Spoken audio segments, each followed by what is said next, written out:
Hai Volt, ini adalah video tutorial buat kamu yang mau bayar pajak kendaraan.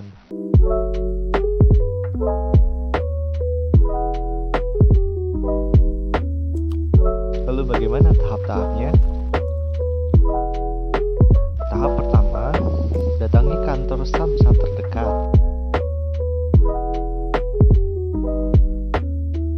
Tahap yang kedua, lakukan pendaftaran dengan menyerahkan KTP asli dan STNK asli, lalu tunggu panggilan.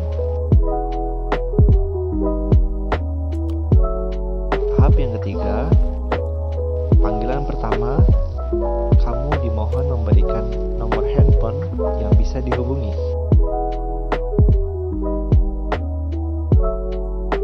Tahap keempat, panggilan kedua, kamu dimohon membayar pajak sesuai nominal yang tertera di STNK lama.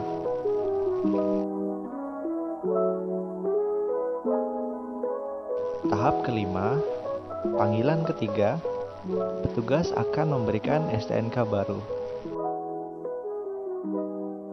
Simpel kan?